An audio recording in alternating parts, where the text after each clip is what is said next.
So we go on now with Charlotte. We move on. Charlotte Nossaman, and she's gonna play Berkovich Concerto number 2, Opus 44. The virtual stage is yours, Charlotte.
Bravissimo. Bravo, Charlotte. Oh, that is amazing. That is so cute. Congratulations to you and your wonderful pianist who played with you, the I'm assuming orchestral part of that. It's very, very beautiful. Very nice work. I think that, like I said, with another Charlotte, I got confused for a second because you put two Charlottes together.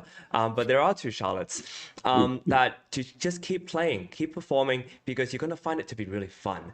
And the more you do it, the more easier it gets, and the easier it gets, I guess. But also, what is really cool about this piece is that I think you've got it in your hands. You can keep going. And so the more you do it and the more you do these kind of piano concertos, it's going to be really fun for you. I would love to hear you play some solo as well sometimes. And hopefully you get a chance to play with other instruments, right? That's going to be really fun to put those things together. Beautiful playing. All the best. And I'll see you next year as well. Exactly. Thank you, Chris. Yeah, so we have now one pre-recorded video, Chris, and Lia Gonyea. She's not in the studio, but she's gonna listen for your feedback. Okay, great. Okay, so we go on with Lia Gonyea. She's gonna play from Rowley, miniature concerto for piano and chamber orchestra, the first movement.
Lia, I So, remember you. That's amazing. Congratulations, Lia. I remember you from the last one, maybe the first one I ever did.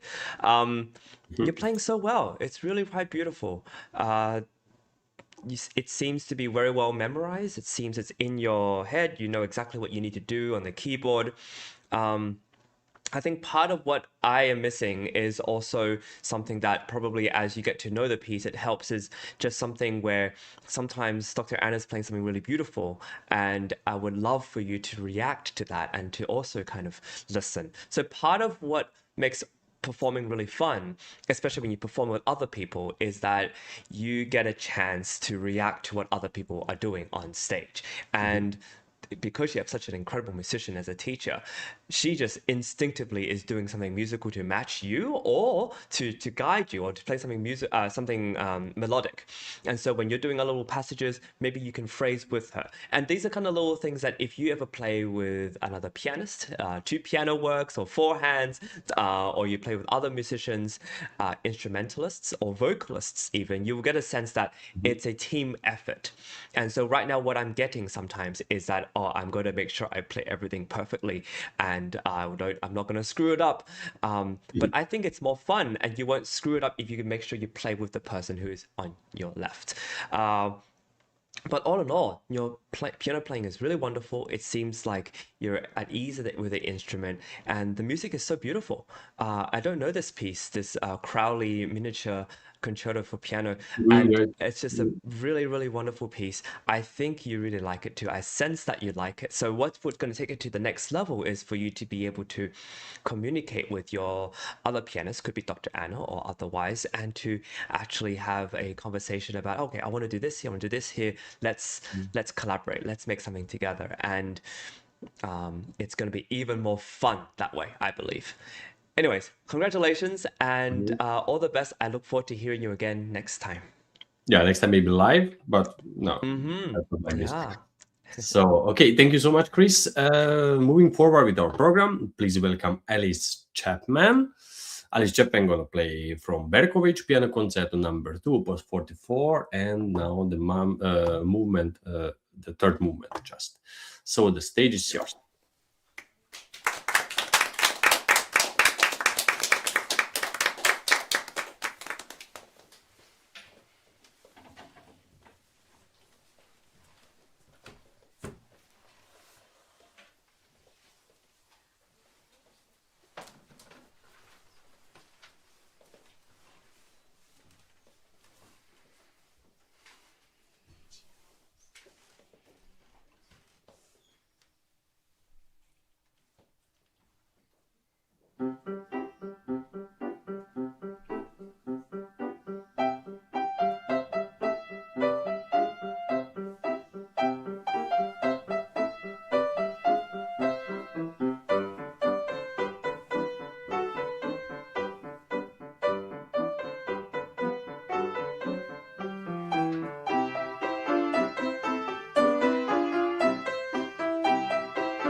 Alize, sweet. bravo! That was really, really remarkable. Um, I felt that was very sensitive playing. I felt that you actually, I loved how you turned and listened to Dr. Anna when she was playing these really wonderful arpeggios and harmonies. And Mhm. then maybe you're waiting for her to give you the nod and say, okay, come in now. But I don't really think so. I think you were really listening to her. And I think that's really, really wonderful. I loved your the innocence you had in the beginning. I thought that the character was good, the energy was really lovely, and I Mhm. think that you just embody this music so well. I think you understand it. And when the big chords come in, that was really cool too. You did such a great job of playing those Yeah, chords alongside Dr. Anna. You also made sure that you create some colors, and you can. I feel that you are quite a sensitive musician, and the good thing about that is I feel like you're going to really enjoy playing music in the future. So, like I've said to everyone so far, just keep playing. There's so much music out Mhm. there that is just as beautiful, if not more. And I would encourage you to listen to a lot of this music to really find the pieces that you really love and listen to it a lot because what that's going to do is it's going to drive your imagination to go all sorts of different places, and you're going to have a really fun time asking Dr. Anna when it's time for you to learn it. Congratulations. I'd love to hear more of your beautiful playing, and yeah, all the best. Thank you, Chris. Thank you so much. And now to share their hard work with us, here is Kate Lee, and she's gonna play Schumann Piano Concerto in A minor, Opus 54, the first movement. Kate Lee, enjoy. The virtual stage is yours.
Bravissimo. Bravissimo. That was really, really exciting. Legendary Oh, playing. wow. Looking back on this Schumann concerto, I remember how difficult You this played piece also. is. It's awkward and it's technically difficult, but also easy for you to remember not remember which there's like really quick turns that you can make a mistake and you can go into the wrong Wrong part of part. the piece. Yeah, Um, yeah, yeah. yeah, I And first of all, playing it from this by memory is not easy. So bravo, Kate. Really, really excellent. I thought your passage work and your the way you express yourself on stage with the technical aspects, things were really, really, really good. Just some things to think about, right? This piece is definitely an interesting piece for Schumann. He originally wanted this to just be a fantasy. I think he only wanted to write the first movement, and then Clara convinced him to develop into a whole concerto. And ever since, he never wrote another piano concerto.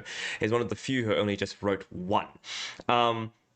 And so what that means is he always struggled with long form pieces. He's a very extremely good composer for small little vignettes, small little pieces, but long form is difficult for him. So the fact that you have to work extra hard to memorize and know exactly what he's trying to do.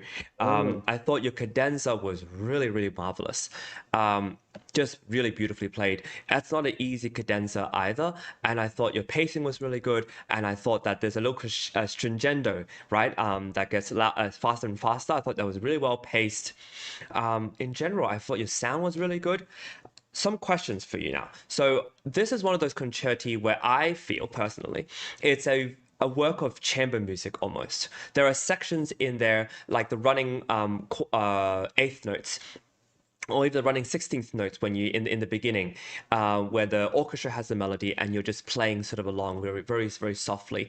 I would love for those to be sort of like little rumbles, right? Like just exciting. Just you're just filling in the space between the orchestra's sound. That's where this piano concerto is a bit different. It's not a soloist's concerto, so to speak. There are soloistic moments. There are really big octave sections, but it's a very much integrated within the orchestra. So when you play this with orchestra, really, really get to know what the orchestra is doing and talk to Dr. Anna about like, okay, how can I make sure that everything comes out as beautifully heard? How do I accompany the clarinet? How do I accompany the oboe? How do I accompany the strings? What kind of sound should I make so that I can match with them, but also play some chamber music with them? So that's a really important part of this concerto, which is a little bit different from, let's say, if you were playing the Grieg, which is coming up very soon, or even a Liszt concerto. There are similar aspects, but this one in particular is tricky that way. For example, I would say the animato section, you could start softer. Definitely start softer so you have room to grow. The orchestra will only go so much, and especially with the second piano, if both of you are playing loud, it gets to be a little bit too much. So it's a game to play. I would ask you to actually have a listen to the Schumann cello concerto. That's also in A minor, and it's a really wonderful piece. Again, he conceives of these concerti as sort of bigger chamber music, chamber symphony, chamber works, where the soloist interacts with the other instruments on stage. So have a listen to that, watch it even to see how the cellist interacts, and it might give you some sort of ideas. It's such a difficult piece. You're doing so well with all the little different voices, all the contrapuntal work that he's writing in, which is basically another fancy word for saying all of the different voices that come in one after the other. You do so well. A big bravo to Dr. Anna for being an incredible orchestra, holding all together. Last but not least, when you perform, things happen. Mistakes, memory slips, everything happens. And don't get discouraged.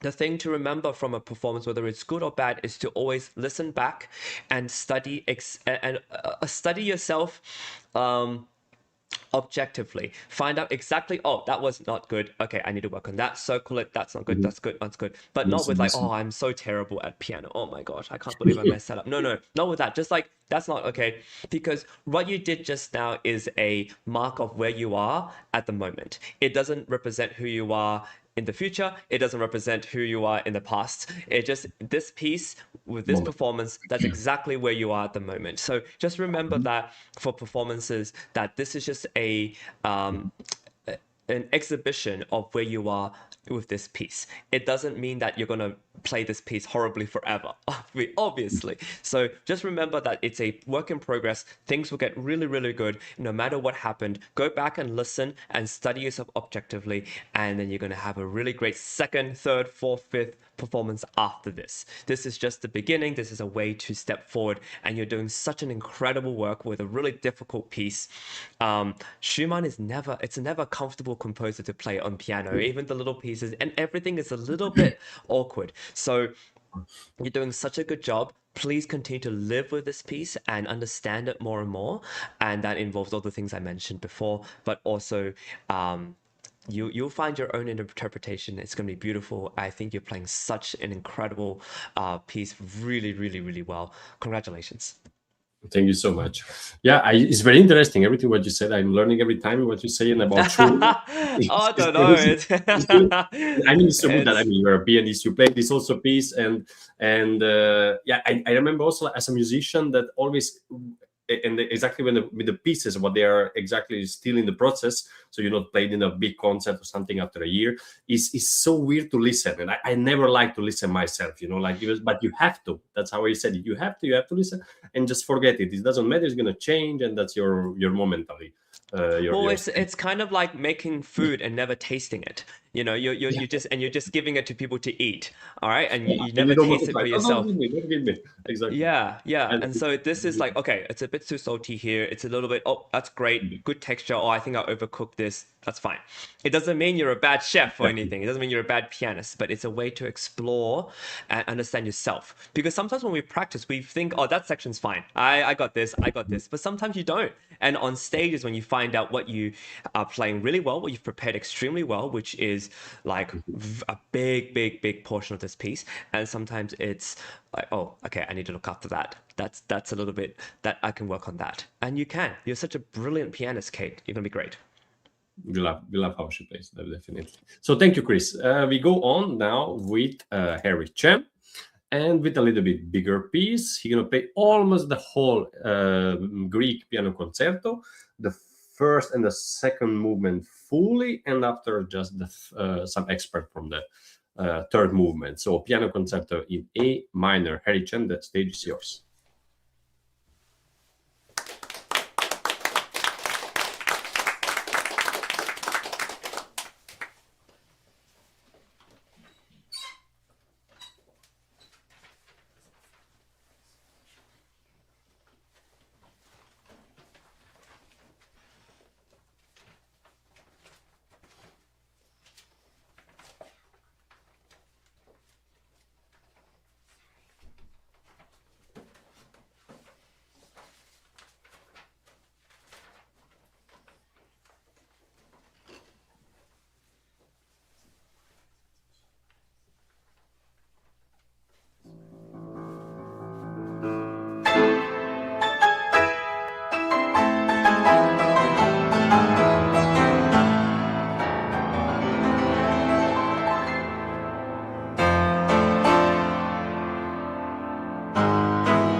Bravo. Bravissimo, Harry. Wow, that was awesome. Harry, this piece suits you so well. You do it so beautifully.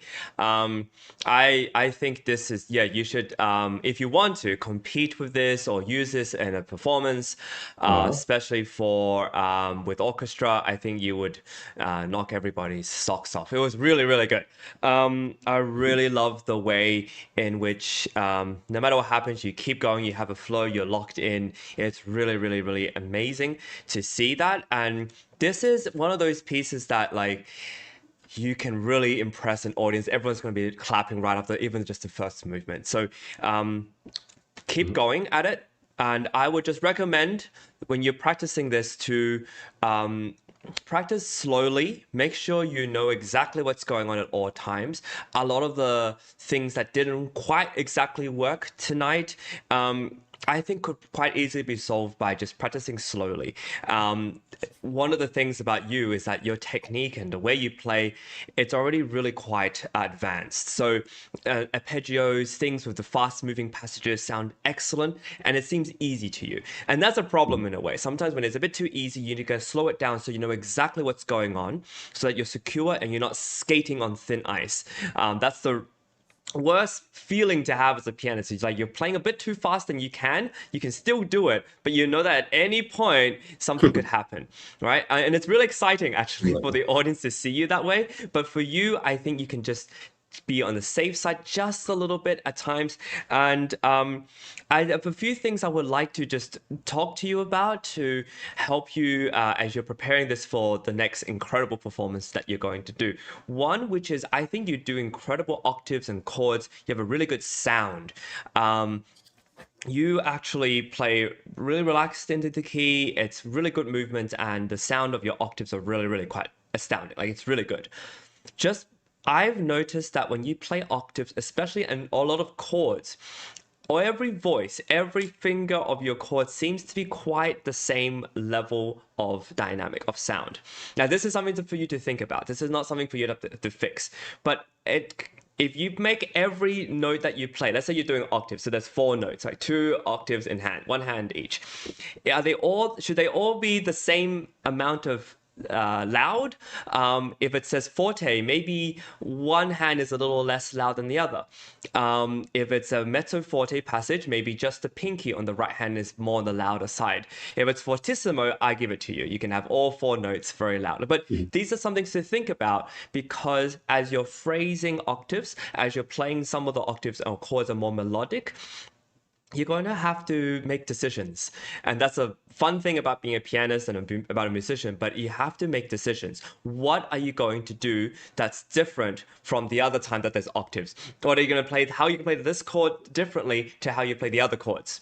All right, are they the same? Sometimes they are, sometimes not. So that's what you're going to have to look into as you're playing all these notes that you're playing. Some of the high notes are melodic. Some of the middle notes are just for harmony. And that's something for you to look about, which is, I think, why I'm telling you to practice slowly so you can actually figure out what you want to do.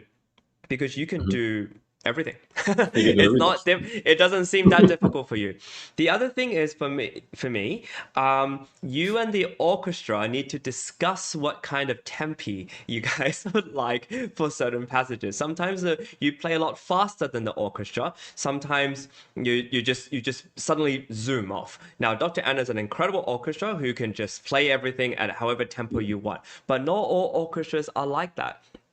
And not all conductors know the piece quite so well. So I would listen back to what you just did and maybe conduct with it, or just feel the beat and just know that, oh, hey, why did I go so fast there? Or, hey, that doesn't sound like the same tempo that the orchestra gave me. Maybe I need to have a conversation with the orchestra, or you decide, no, I need to play that a little bit differently. So those are the things I've noticed. I think you are going to be such an incredible soloist for this. And the last thing I would say is that a lot of the time when you listen back to this, you are not quite together with orchestra. And I don't blame the orchestra. I blame you in a way, because as a soloist, you can definitely pass on and tell them when you're going to land those notes. You can definitely breathe a little bit to tell them. And they're not that, it's not that difficult. Little things where body language. Yeah, just Also. so that they know exactly where you place it. And it is a courtesy to them that you look at them and say, that's when I'm going to put the note down, right? So that way there's a communication. It's fun. It's not just you as the rock star. It's the rock star, and the band behind you, right? And if you communicate well with that band behind you, they're going to play even better for you. The thing about playing with orchestra is the more you respect them and what they do, and you want to play with them, the more they'll play better. And that's just the fun part of it. You're playing with all these musicians with such a great concerto. It's going to be so much fun if you just add the little things I maybe suggested to you, and make sure you play with them, right? It's such a fantastic feeling to play with orchestra, and I hope that for you. I wish that for you, and these little things hopefully will make this performance memorable and something you could even record on a CD and send to your friends and all that. Our wish Enjoy, for all the next year, best. right? To Yes, play with exactly, orchestra. exactly. Bravo, Harry. Like, really, really fine job. I think your playing is going to be just amazing on stage. All the best. Thank you so much, Chris. So let's go. We have 3 more performers in today's concert. Next one is going to be Greg Nossaman, and she's going to play Schumann Piano Concerto in A minor, Opus 54, the first movement. So the virtual stage is yours.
Okay, just a little mistake because Abby is not there in the studio, so we're gonna go on with Joanna.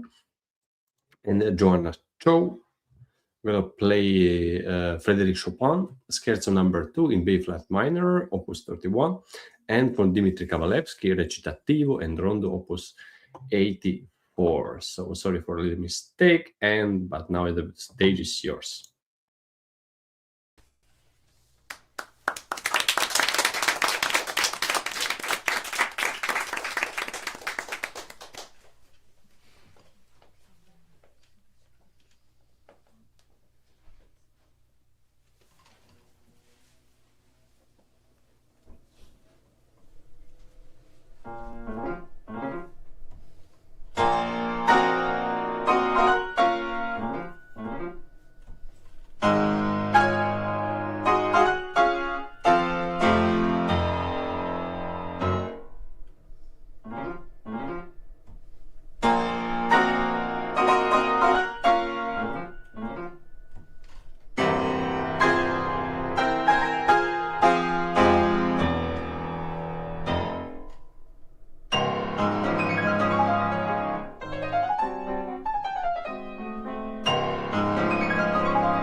Thank you so much, Bravo. Joanna. Thank you so much, Joanna. This is a really quite a difficult piece, but a really fantastic piece. I think you play this really well. I love the sound of your chords. I love the sound of your fortissimos. I think you play these chords really well and it has such rhythm and such energy. I really love the middle section where you play so beautiful these chords. I think you have a flair for chords. You just have a sound and it's really really beautiful. I think, however, the kind of passages you got better as I think you warmed up as you went, and it got really really good. I would say that you would benefit a lot from a lot of left hand practice, especially in the ya di da da da in the left hand. It's so awkward, and you want to be free. I like this. I like it. I like to think of the scherzo as like the heroic scherzo. It's just like a hero's journey, and the little da da da is like this like suspense of what the hero is going to do next. It could be him just like looking around like this, or it could be like there's something actually going on. It's a very heroic. Could be a heroine as well, obviously. And and in this section, he or she has wings, and they're flying over this the expanse, and they've discovered that they can fly, and it's beautiful and romantic. But also just it moves. It needs to be free. I'd like to challenge you. It may be difficult on the piano you're playing on, but how soft can you make those pianissimos? You have the forte in the beginning, da yum, and then you have da dum, ba dum. So the creepier and softer and articulate you can make those pianissimos, the more like exciting it gets. If you kind of do basically everything that Chopin writes exactly and with intention, it's really effective. Another thing that I want to ask you and talk to you about is that he writes a lot of fortissimos, he writes a lot of fortes. Are all fortissimos created equal? Is the question I like to ask. Because the way you play it, it sounds as if each fortissimo is just the same intensity, and they sounds incredible.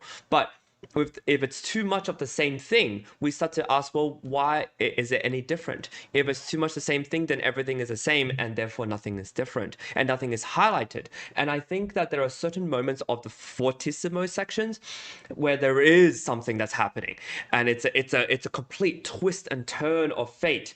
The hero decides to do something different. The hero decides to turn a different corner, or there's a moment of heroism that comes in, even though they may be failing. Something might have happened, and they're hurt, or their heart is broken, right? So there's all these other things that going on. I love, however, that I can hear all the voices in your left hand. The contrapuntally, everything sounds really really good. Just something that I noticed musically is that in the middle section, when you have these big chords of sustain, da da da da da, for me, those are moments where the hero gets to finally, or heroine gets to finally just rest a bit. Right? There's all these passages, and you get to really. So what's really, it's a kind of a warm feeling, and it releases the tension. So when we listen to that, it becomes a feeling of, okay, we can kind of step back a bit before you come in with these beautiful melodies that's come in to sweep the heroine off their feet. Those are my observations. I think you play incredibly well. This is such a great piece for you, especially for the big chordal sections, but especially for the sound that you have. Something to remember is that when you're playing on this piano here with the lid fully up and it's a smaller space, it gets quite loud, and so you need to take care of your audience ears, but you also need to be aware of who's listening to you and how they're going to perceive your fortes and your pianissimos, and it would depend on which hall you perform in as well. I don't know if you want to do music seriously later on or continue it. If you do perform, it's going to be important for you to hear that feedback of what this sounds like for the audience. And that's something for you to have a think about when you play these big chords that sound so fantastic. But are you going to vary it? Are you going to make it a little bit different each time so that the audience hears it and go, oh, that's a real fortissimo. That's like, wow, that's blow me out of the room. And these other ones, fortissimo, oh, that's very intense. It's kind of a dark intensity. So you're going to be able to add all these different things if you have to think about it. And I think you're going to play this really well. I look forward to hearing it again. congratulations, and listen back and see what you can do to just give it a bit more of a story as well, so that it grows on you and you become even more in one with the music. Thank you, Chris. And I thought that she's over. She's just gonna play one piece, but actually she's gonna play the other piece also. What I actually announced. Oh, that's great. Okay, fantastic. So she's Amazing. gonna play the Kabalevsky also. So let's go back to Joanna. And Sorry for talking too long, Joanna. No. So Joanna, let's go back.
So we are Wow. back.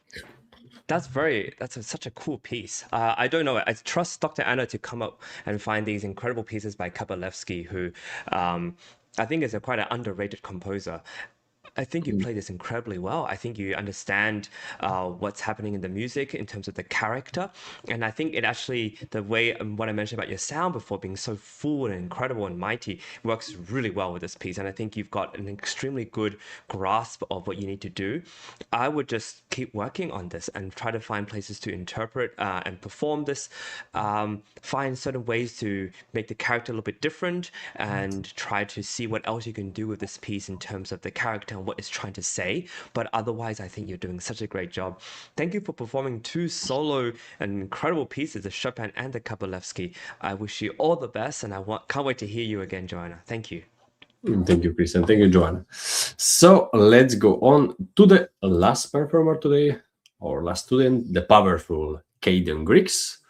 And he's gonna play Rachmaninoff Piano Concerto number 2 in C minor, opus 18, the second and third movement with Anna Ouspenskaya. Thank you so much for her also, because she was playing almost without break the whole night, the whole afternoon, and she's like not at all tired. I think she's getting more power. So thank you, Anna, and Kaiden, the stage is yours.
Bravo! That was excellent. Kaiden, you are incredible.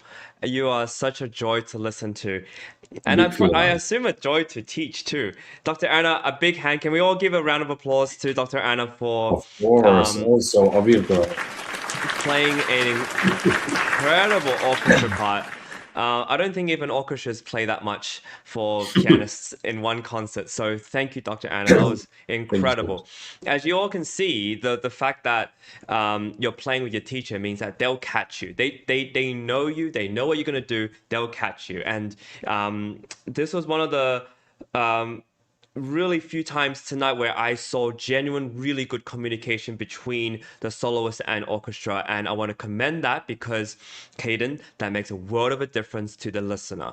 And for all those who are learning to play concerti and learning to play with others, this is a really good example of what you need to do to communicate, because it's really, music is communication.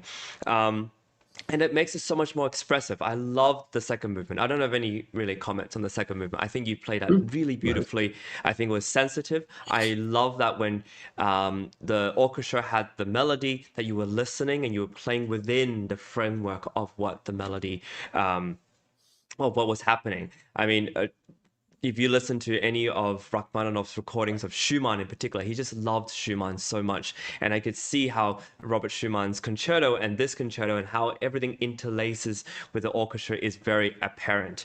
Of course, this is more of a soloist concerto in a way, but it's still, thank you so much for playing so beautifully. I would like to say, yeah, I love the little inner melodies that you had. You were listening to every voice. Kaiden, that's really, really awesome. Your sound is incredible. There's two little things I would say, two or three little things I would say, is first of all, I don't know how you feel about your tempo for the last movement, but I wouldn't change a thing, right? Maybe if you compare it to maybe other recordings, you feel like, oh, maybe they're playing faster than me, or don't compare yourself. You're doing really well, because what's important is that your sound is so good and you're playing everything comfortably. You're not rushing, you're not missing notes, you're not skipping notes in order to be at the tempo. You're playing everything as is, and it will naturally get faster. Like, the more comfortable you feel, the more you'll be able to play this section a little bit faster than before, and you won't even really notice it. It's just out of comfort, out of familiarity with the notes. So don't think about tempo. I don't know if you are, but if you are, don't think about it. You're playing really, really well. It's fantastic. The only thing I would say for sure is that in the fugue section of the third movement, you need to be steady. You almost need to show an accent what the beats are for the orchestra. It can get very messy. That's a really tricky section to kind of collaborate with the orchestra, and they need to know, you need to be able to know exactly, they need to know exactly where the beat is, and the conductor is just making sure everything is together. So that's a really important section. You pushed a little bit, I feel, but maybe you didn't. But you can listen back and see where exactly you need to just show the beat, so that it doesn't get away, because that section can be, it's easy to just let that for that to fall apart. But I thought in general that is really well held together. Of course, you have Dr. Anna as your conductor and orchestra, so that really works out. The last thing I'll say is in the maestoso section, where you're playing those big chords and actually the orchestra has the melody. They're often going to be slower than you think. It takes a lot more for strings and woodwind to produce a sound than for a piano to hit a key to hit a string on a piano. So just make sure you're holding back, even with those accents. You've got these big octaves. Make sure you're always on the back of the beat, right? And then after that, in the più vivo and the resolution afterwards, they're going to follow you, right? Whatever you say goes. But when they have the melody in that maestoso, you need to make sure you're not pushing ahead. It's just, you're just accompanying. Just as well as you accompany the second movement, when they're playing really soft, you need to be that for this section, just a little bit on the back end of the beat. And it's hard when you're nervous and it's so grand and awesome. Just also remember, when you're playing loud chords, your attack is usually faster than when you're playing like a soft melody. When you're playing soft melody, you're probably going to attack it a little slower. So that even means more so that you need to be on the back end of the beat with that force and with the speed of your attack. I might be speaking a little bit too crazy for you with No. these physics of piano, but these are just some things for you to think about, because I fully am confident that you should and will play this with orchestra. And I would love for you to, I would love to be there. I'd love to hear it. I think you're going to play that so beautifully. Your sound is so sensitive. Your sound is so expressive, and you are going to fly. So I hope you, are a part of these other amazing things that Dr. Anna is a part of with these orchestras that she's involved with and the organization is involved with, because then we get to hear you perform on stage with an orchestra. All the best. I don't know if you have any questions, but if not, then bravo, everybody. That was so incredible. I really enjoyed listening to every one of you. And this And Rachmaninoff was thank the you so icing on much. top of the cake. Thank you so much, Chris, for you. I mean, we have a long concert. I mean, Anna was giving everything playing, but for you also to be focused the whole 3 hours. And always I saw that you have like your notice and everything. And also I think you was following this course also I think it's very important that you could be with us also one more time and also for the big finale and the last concert of the year. So thank you so much that you was here and you was giving these wonderful comments and feedbacks, and I think everybody learned something. And I'm always learning. Anna is, I think, learning from you. Everybody's learning from everybody. Yeah, of course. So I hope that we're gonna have a lot of concerts next year also where you can. Yes, that'll be fun. Kaiden, again, bravo, congratulations. Congratulations to every other performer who played. It takes a lot of guts to go and play, especially in a room of other pianists. I think it's important to do, though. I think that often we're stuck in our little practice room being forced by our parents or forced by our teacher to practice, and then we suddenly it's like a stage and we don't know what to do with ourselves. So perform more and listen back.